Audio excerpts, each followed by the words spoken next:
a day in my life as a housewife living here in Singapore. So today, gagawa tayo ng mochi.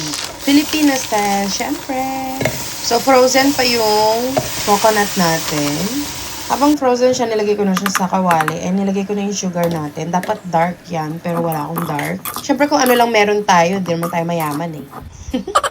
So ito na, lumambot na siya. So isa-set aside na natin yan para lumamig siya. Ang ipiprepare natin is yung glutinous rice natin and rice flour natin. Huwag nyo na akong tanungin kung anong pwedeng palit dyan. Pero yan na yan. Dami ko na inisip, papaisipin nyo pa ako. Charot. Nakahambalos ko na lang sandok sa inyo. So, joke lang, bastos. So ito, 1.5 cup ng glutinous rice and rice flour, half cup. And then 1 cup ng warm water. So, imekos-mekos na natin yan hanggang sa mag-form na siya into like a ball size. So, nakalimutan ko ilagay yung food coloring. Dapat orange. Nakalimutan ko siya. So, anyway, hahabol na lang natin siya.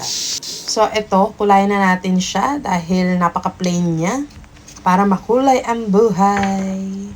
So, habang minimekos-mekos natin siya, mag-turn siya ng gantong kulay. Yes. Ganto ang kulay niya. Pwede din naman kahit anong color gusto nyo. Pwedeng red, yellow. Depende sa trip nyo. So, ito na maglalagay na tayo ng mantika.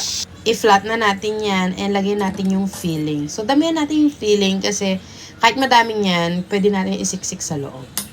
So, dahan-dahan mo lang din isiksik para maiwasan din yung pagbutas. Yan. Isasara lang natin siya ng dahan-dahan. So, pagkatapos nyo na nasara yan, pwede nyo na siyang ilagay sa mantika. And, kailangan naka-low heat lang yung mantika nyo kasi para hindi siya masunog sa labas. And, para luto din yung sa loob niya. So, yun lang naman. Napakadali lang ng ginawa natin for today, you know? Yeah, Kung mapapansin nyo yung parang itim-itim, yung sugar yan. But anyways, we're done here. Thank you sa panonood nyo. Gawin nyo na din. Napakadali lang. And napakasarap. And tipid pa to. Tipid to sa snacks. Oh, finish. Thank you sa panonood. Bye-bye. Love you.